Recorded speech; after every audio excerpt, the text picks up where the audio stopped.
engineers, welcome to Saimedha Koti, Hyderabad. Tomorrow, that is on 17th July, we are going to start a new batch for Transco exam. And this coaching is very useful for Transco, Genco, Discoms and Polytechnic lecturers. So me dream government job అయితే మీ డ్రీమ్ని సాకారం చేసేది సాయిమేధ కోటి Hyderabad. So మీరు వెంటనే join అవ్వండి, మీ ఫ్రెండ్స్కి కూడా ఇది షేర్ చేయండి. Thank you. Dear students, now we're going to discuss the solutions of TS GENCO AE exam for electrical students and the topic what I'm going to discuss is signals and systems. Around 6 questions were given from signals and systems, and we are going to see the solutions for all the 6 questions. Now our signals and systems subject in the paper starts from question number 25. So 25th question is like this. Let us try to solve this question. In this question he said the signal xt is equal to 3 cos square 250 pi t is sampled at regular intervals of t seconds, capital T seconds he said, full stop. The maximum value of t for which x of t may be recovered from the sampled version without any distortion is equal to, he gave the 4 options. How to solve this particular problem? He said that the signal x of t is sampled at intervals of t seconds, means he is asking us to find out. Here what is asking us to find out? The maximum value of t he is asking. So he is asking us to find out the Nyquist interval. He is asking us to find out. Generally we will denote the Nyquist interval by Ts. He gave as t seconds, but in our classes generally we will denote Nyquist interval by Ts seconds, right? Now how to find out Ts? See, the Nyquist interval Ts is related to the Nyquist rate Fs by this relation. Ts is equal to 1 by Fs, isn't it? Now we will do one thing. Let us try to find out the value of Fs and use this relation to get the value of Ts, that is t value, right? How to find out? Now let me write the given signal. Given signal is x of t is equal to 3 cos square 250 pi t. This is the given signal. Now how to find out the Nyquist rate? Do you remember? Yes, we can easily find out the Nyquist rate. From the given signal, get the highest frequency component and twice the highest frequency component gives you Nyquist rate, right? Now how can I simplify my x of t? I can simplify this as 3 by 2 into 1 plus cos 500 pi t, isn't it? So cos square theta can be written as 1 plus cos 2 theta by 2. So making use of that, I have written my x of t in this fashion, right? Or x of t can be further simplified like this: 3 by 2 plus 3 by 2 cos 500 pi t. I can write that as 2 pi into 250 t, right? Now two terms are there. First term is a constant means DC, frequency is 0. For this one frequency is 0, and for the second term, what is the frequency? Frequency is 250, and 250 hertz, that itself is the maximum frequency. Zero frequency, we are having zero frequency in one term, and the other term frequency is 250 hertz. So FM, maximum frequency, is 250. Now can you find out the Nyquist rate? Yes, Fs is equal to 2Fm. So 2Fm is 500. Fs is 500, right? But he is asking us to find out not the Nyquist rate, but the Nyquist interval Ts. In our case, Ts is nothing but T. T is equal to 1 by Fs. This is 1 by 500, which comes to be 2 milliseconds. 2 milliseconds. So the distance between adjacent samples, that is the Nyquist interval, must be 2 seconds. Now from the options, if you observe, you can select option 2 as the answer. Option 2 as the answer. In this way, we are going to solve this particular problem. 25th question. Now let us observe the next question. Yes, this is the next question, right? 28th question.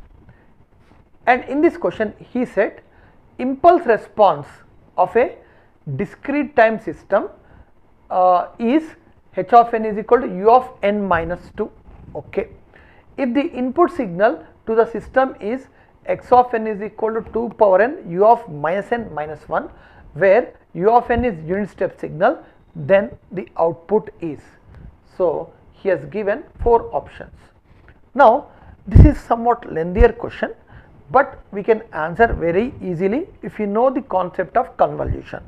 Convolution is nothing but folding, shifting and multiplying, right? Now let us try to solve this problem in the next slide, right? I am going to take the next slide.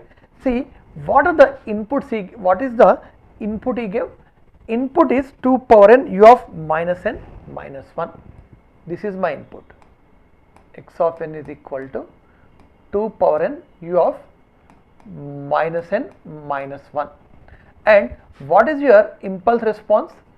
Impulse response is, I think he gave the impulse response to be u of n minus 2. Impulse response is u of n minus 2. And what he is asking us to find out? He is asking us to find out the output yn. Output yn. Now how to solve this particular question? See, we know that for a discrete time LTI system or continuous time LTI system, given input and impulse response, given input x of n and impulse response h of n, our output y of n will be the convolution. Output y of n will be the convolution of input and impulse response. Input and impulse response will denote like this, and the expression for finding the output, okay, output can be given as summation k varying from minus infinite to plus infinite x of k into h of n minus k. Hope you remember this one. This we call by the name convolution sum, discrete time convolution or convolution sum. So we have to get y of n from this expression, and we are having x of n and h of n, right? Now how to get? Whatever may be the problem in convolution, the first step is we must be in a position to draw the signals, right? Now let me draw the signals. For drawing the signals, we must define the signals first. Now how we are going to define? X of n is equal to, see, 2 power n u of minus n minus 1, u of minus n minus 1. Do you know from which point to which point u of minus n minus 1 exists? If you don't know also, no problem. See, u of minus n minus 1. See, this is a transformation involving shifting as well as scaling. You can first shift then scale. So u of n is there with you. Go to u of n minus 1 and call this as y of n, and scale this y of n by minus 1, or take the reversal of y of n to get y of minus n, which is nothing but u of minus n minus 1, right? See, u of n means exists from what value to what value? 0 to infinite. U of n minus 1 means delayed version, 1 to infinite. Now y of n exists from 1 to infinite, y of minus 1 exists from minus infinite to minus 1. So our u of minus n minus 1 exists from what value to what value? Minus infinite to minus 1. Minus infinite to minus 1, or simply I can write n less than or equal to minus 1 also I can write. n less than or equal to -1, and 0 for n greater than -1, right? Now how to draw this signal? So take the independent variable n, so give different values of n ranging from -infinite to -1. What happens if I substitute n is equal to -1 here? 2 power -1 is 1 by 2. If I substitute n is equal to -2 here, it is 1 by 4, and so on. This kind of signal will come. X of n, this is my x of n. My signal is ready. Now what is h of n? H of n is u of n minus 2. So u of n minus 2 we can easily draw delayed version of u of n by 2 units. Delayed version of u of n by 2 units. This is my h of n. H of n. Both the signals, input and impulse response, are ready. Now find out the convolution by making use of this expression. Now how to find out the convolution? See, if you are given x of n, that is input x of n, and impulse response h of n, the first step in convolution is change the independent variable from n to k in both the signals. Wherever you have n, replace with k. Second step is take the reversal of h of k to get h of minus k. And the third step is shift h of minus k by n to get h of n minus k. After getting x of k and h of n minus k, multiply these two signals and perform the summation so that you get the output y of n. Output y of n. Now convolution is nothing but folding, shifting and multiplying. If you have two signals, change the independent variable, fold one signal, shift it by some amount, and after shifting simply slide one signal over the other. In the process of sliding, if you get any common area, calculate that common area. That is nothing but convolution, folding, shifting and multiplying. So let us perform that to get the output yn. See, the problem is lengthy. He has given a lengthy problem, but let us try to solve and get the accurate answer, right? So first step, change the independent variable from n to k. So wherever you have n, replace it with k. Okay, wherever you have n, replace with k. I am doing that now. So change the independent variable from n to k. Okay, here also change the independent variable from n to k, 2 power k for k less than or equal to -1 and 0 for k greater than -1, and this is my x of k, right? X of k. First step is completed. What is the second step? Take the reversal of h of k to get h of minus k. So take the reversal of this one.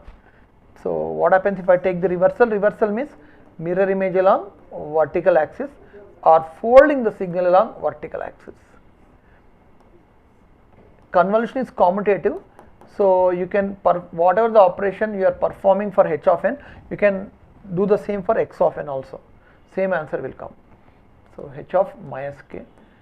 Take the reversal of h of k to get h of n minus k, and after that you have to shift h of minus k by n, means simply add n to every point on the horizontal axis. Add n to every point here. So what happens if I add n to minus 2? It becomes n minus 2. What happens if I add n to minus 3? N minus 3, and so on. This kind of signal will come. H of n minus k. N minus k. Right? Now x of k, both input, x of k and h of n minus k are available. Means in our problem, folding is completed, shifting is completed. What is the next step? Simply slide one signal over the other. Slide one signal over the other. If I want to slide, observe here, if I want to slide this signal over this signal like this, there must be a variable in the signal. What is the variable here? N minus 2. And this n minus 2 can be, see, greater than -1 or it can be less than -1. Two cases we will observe. Two cases we will observe. Case 1, observe here, case 1, case 1, case 1 is what happens if n minus 2, observe here, what happens if my n minus 2 crosses minus 1, means greater than minus 1, means n greater than n minus 2 greater than minus 1 means what? N greater than 1. N greater than 1 means from 2, from n is equal to 2, from n is equal to 2. Now in this case what I said, observe is there any common area between the signals. If common area is found, multiply the signals and perform summation. So if n minus 2 is greater than minus 1, is there any common portion between these two signals so that I can multiply? Yes, this signal, the top signal, is existing from minus infinite to minus 1, whereas the bottom signal is existing from minus infinite to what? N minus 2, where n minus 2 is greater than minus 1. So the common portion will become the summation limits. The common portion will be from minus infinite to minus 1, minus infinite to minus 1. See, x of k multiplied with h of n minus k. X of k means 2 power k multiplied with h of n minus k. H of n minus k value is what? Value 1. So we have to simplify this summation. How to simplify this summation? See, generally we will feel convenient if you have positive infinite instead of negative infinite. So let us convert negative infinite to positive infinite by assuming k is equal to minus k, so that here limits will become k is equal to minus 1 will become 1, minus infinite will become infinite, and we can interchange the limits in summation, no problem. A plus b is equal to b plus a, commutative property. So 2 power k becomes 2 power minus k, or 1 by 2 power k, 1 by 2 power k. Now give different values of k to simplify the summation. What happens if I substitute k is equal to 1, 1 by 2 plus 1 by 2 whole square plus so on up to infinite. This is sum to infinite terms in geometric progression, which converges to a upon 1 minus r, where a is the first term and r is the common ratio. Common ratio is t2 by t1 or t3 by t2 or tn by tn minus 1, or which is coming out to be 1. So yn is 1 for n greater than 1, means from n is equal to 2. Case 1. Case 2. Case 2. Case 2. Case 2 is what happens. See, first case is, now we have to move this one n minus 2, right? In the first case I moved my n minus 2 so that it is greater than minus 1, and I got the common limits from minus infinite to minus 1. Now what happens if my n minus 2 is less than minus 1? So observe here, n minus 2 is less than minus 1, means n less than 1, alright, or n minus 1 equal to, also you can take n less than or equal to 1, n less than or equal to 1, means from minus infinite to 1. Now is there a common portion? If my n minus 2 is less than or equal to minus 1, common portion will be from this signal is existing from minus infinite to 1, this signal is existing from minus infinite to n minus 2. So common portion is from minus infinite to n minus 2. Y of n is equal to summation k varying from minus infinite to n minus 2 x of k multiplied with h of n minus k, 1. Alright. Again I will try to simplify this summation. I will write this as summation k varying from minus infinite to 0 2 power k plus summation k is equal to 1 to n minus 2 power k. Can I write like this? Yes, I can write minus infinite to 0 minus infinite to 0. So up to 0 I went, after that 1 to n minus 2. I can write like this. So how to simplify? Here again, if you want, or y of n is equal to, give different values of k here, k different values. If you substitute, what will happen? If I substitute 0, 0 means 1. If I substitute minus 1, because minus infinite to 0 you have to substitute. So 1 by 2 plus 1 by 2 whole square plus so on up to infinite for this term plus this term. What happens if I substitute k is equal to 1? 2 plus 2 square 2 power n minus 2. See, this is sum to infinite terms in geometric progression, a by 1 minus r, a by 1 minus r, plus this is sum to n minus 2 terms. So the formula is a means first term into 1 minus r common ratio power n minus 2, n plus 1 means n minus 2 plus 1 by 1 minus r, 1 minus 2, or this is 2 and minus 2 into 1 minus what will come,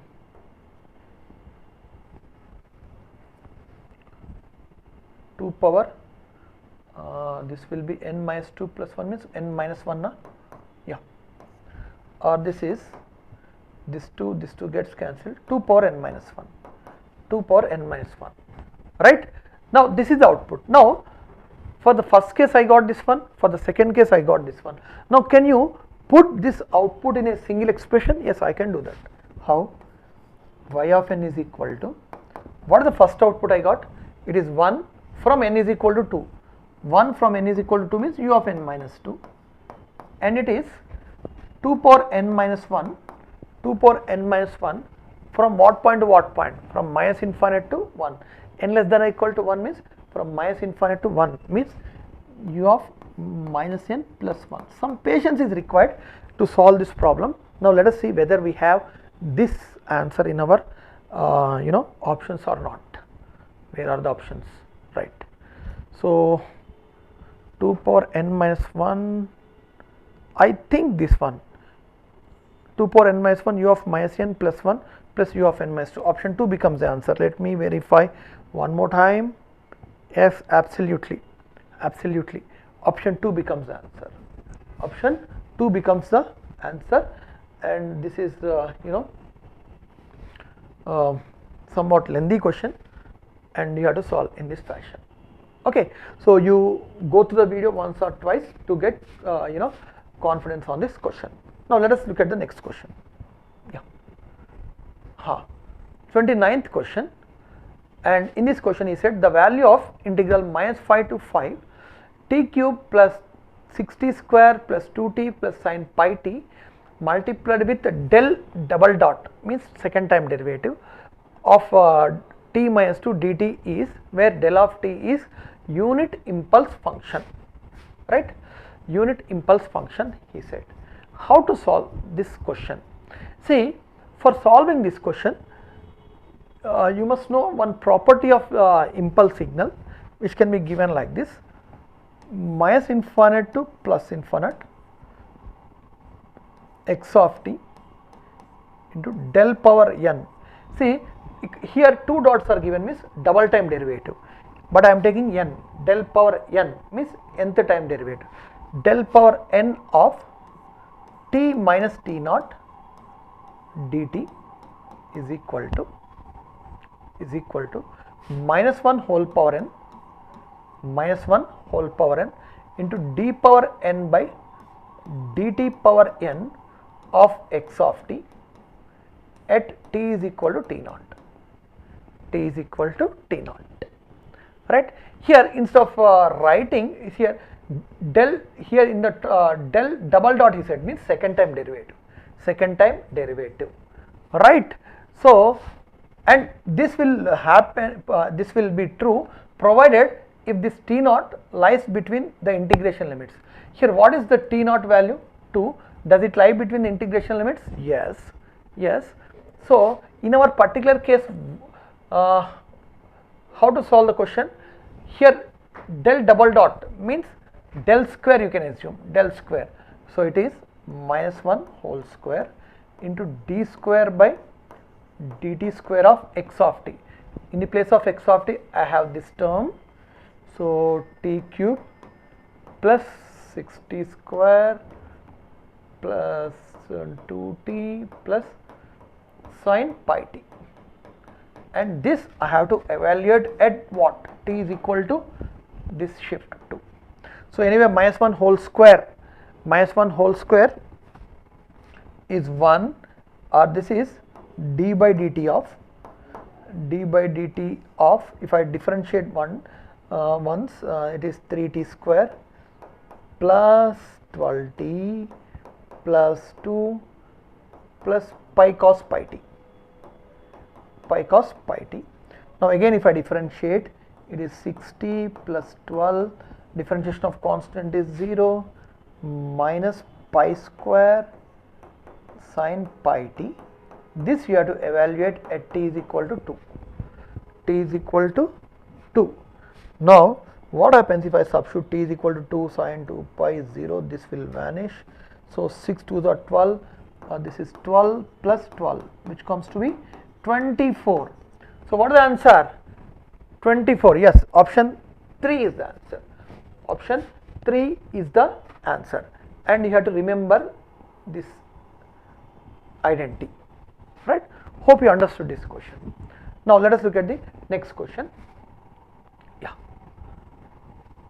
Laplace transform of f of t is equal to 2 root Laplace transform of f of t is equal to 2 root t by pi is s power minus 3 by 2.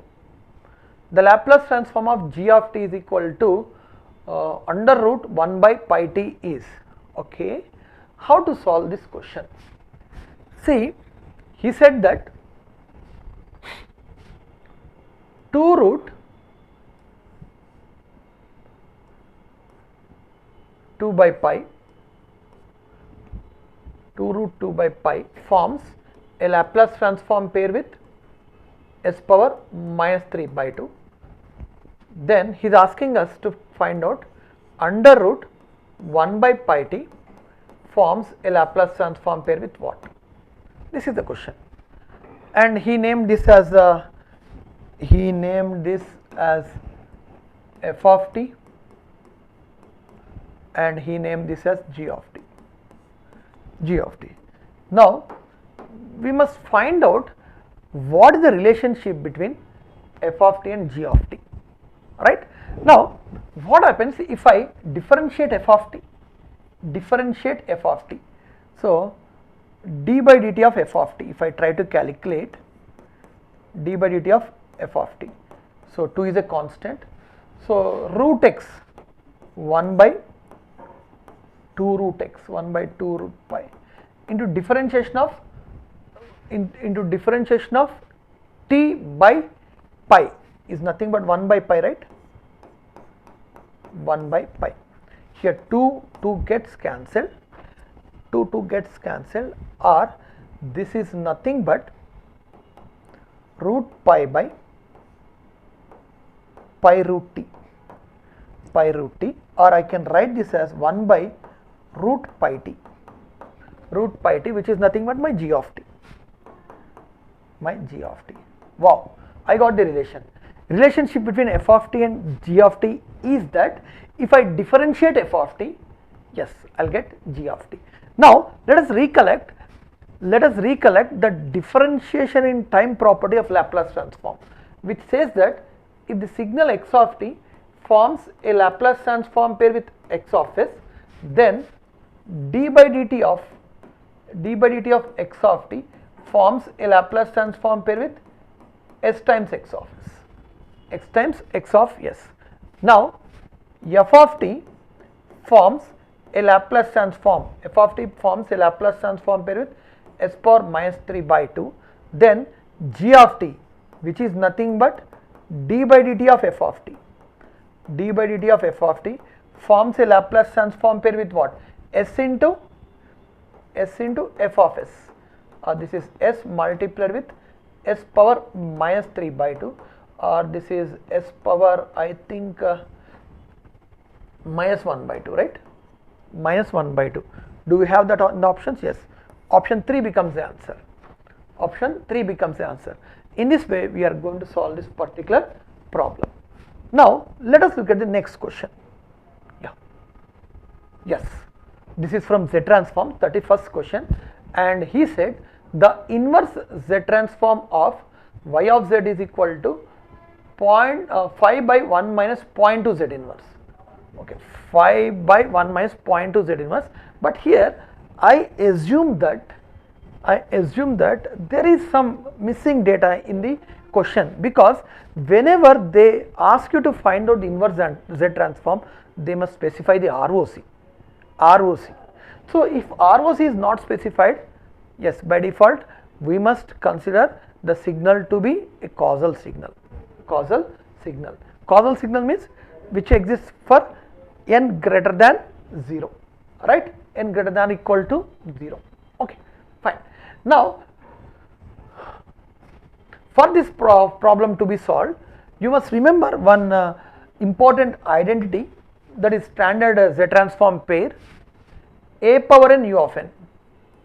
A power n u of n forms a Z transform pair with z by z minus a, with ROC mod z greater than mod a. Okay, right. Now, what did he give? Y of z is equal to 5 by 1 minus 0.2 z inverse, or I can write this as 5z by z minus 0.2. If I try to calculate the inverse Z transform to get this time domain signal, so z by z minus a means inverse is a power n u of n, z by z minus a, so it is 5 times of, in the place of a what I am having, 0.2, so 0.2 whole power n un, right? Or I can write this as y of n is equal to 5 times of 0.2 whole power n. U of n means it exists from 0 to infinite, but he gave the options in terms of k. So y of k, I can write this as 5 into 0.2 whole power k for k greater than or equal to 0. So among the options, yes, you can select option 1 as the answer. Option 1 is the answer. Alright, hope you understood this problem. Let us look at the next question. Yes, this is the question. This is question number 32. So you can see in your question paper also. Which of the following statements related to Fourier series of a non-sinusoidal periodic waveform with a period of t? So this is the expression for Fourier series are correct, he said. First, it can be expressed in Fourier series if sampling conditions are satisfied and its amplitude spectrum is discrete. No, this is not the correct option. And second one is, if f of t is equal to minus f of minus t with rotational symmetry, then Fourier series contains only odd sign terms. And third statement was, if f of t is equal to f of minus t and f of t is equal to minus f of t plus or minus t by 2, then the Fourier series contains only odd cosine terms.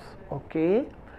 And the fourth option was Fourier series of a even function having a constant cosine terms and continuous amplitude spectrum. Okay. So how to solve this problem?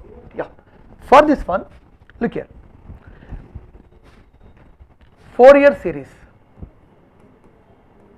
Fourier series. Fourier series, especially if you take this trigonometric Fourier series. Trigonometric Fourier series it will express your non-sinusoidal periodic signal, in terms of harmonically related mutually orthogonal sinusoids.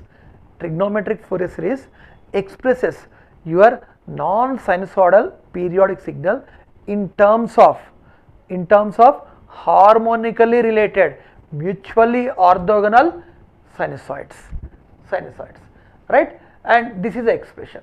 whatever I said is the statement, this is the expression. A naught plus summation n varying from 1 to infinite a n cos n omega naught t plus b n sin n omega naught t, and you may be well aware of that expression, right. And in this Fourier series you have to remember one thing, that look here, if the signal is even, that is f of t is equal to f of minus t, if the signal is even.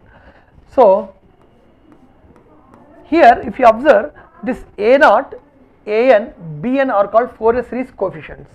So if the signal is even, there will be some discount, that bn is 0, bn will be 0. So a naught may exist, that depends on the type of signal, but an will definitely exist, right. So remember, for even signal bn is 0, an exists, an exists means what? Cos terms, an exists means cos terms will get, cos terms, because here an cos n omega naught t is there, na, cos terms you will get in the resulting Fourier series expansion. In the same way, if your signal is odd, that is f of t is equal to minus f of minus t, then in the Fourier series expansion, which is having the Fourier series coefficients as a naught, an and bn, what happens, you know, a naught and an will be 0, bn will exist, a naught and an will be 0, bn exists, bn means sine terms,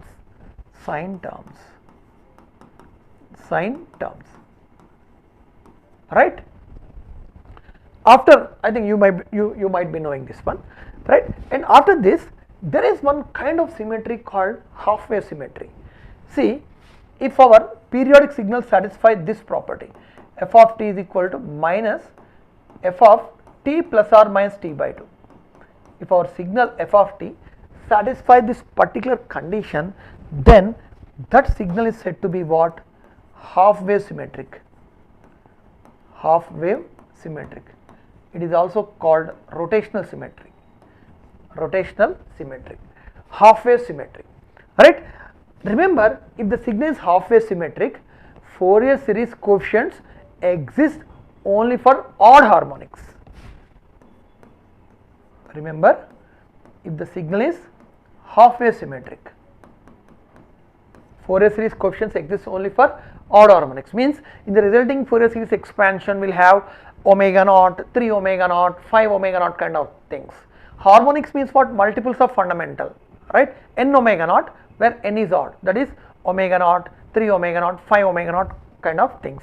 So even means cos terms, odd means sine terms, half wave symmetry means odd harmonics. Now we can have, see, a signal being half wave, at the same time it can be even or odd, means an even signal can exhibit half wave symmetry or an odd signal can exhibit half wave symmetry. What happens if the signal is even plus half wave symmetric, or what happens if the signal is odd and half wave symmetric? We have to observe. Even means what? Cos terms. Half wave symmetry means what? Odd harmonics. Both means take the combination. So even plus half wave symmetric means cos terms for odd harmonics. Odd plus half wave means what? Odd means sine terms, half wave symmetry means odd harmonics. Both means take the combinations. Sine terms for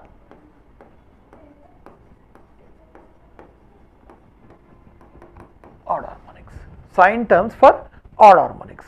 Now if you look at the second and third options, so in the second option what did he say? Odd, rotational symmetry means half wave symmetry, then Fourier series contains only odd sine terms, odd plus half wave. Observe here, sine terms for odd harmonics, this is correct. And third one, if you observe, even and half wave symmetric, then Fourier series contains only odd cosine terms. So even plus half wave symmetric means cos terms for odd harmonics. Yes. So here from the given options, second and third are correct. What are correct? Second and third are correct, and from the options you can select option 4 as the answer. Option 4 as the answer. In this way we are going to solve the questions from signals and systems, and I can say that by looking at all these questions as far as this subject is concerned, so it is difficult, is somewhat difficult only because if you observe this problem, so this problem anyway you can answer easily, and this problem you can answer, and this one also a tricky question, okay, tricky question, and this one nobody will expect these kind of questions for exams like Genco AE, but he has given, and this question also, this is a somewhat difficult question I can say, and the first question of below after this, yes, this anyway anybody can solve. So this is all about signals and systems, and all the best for your results. Thank you.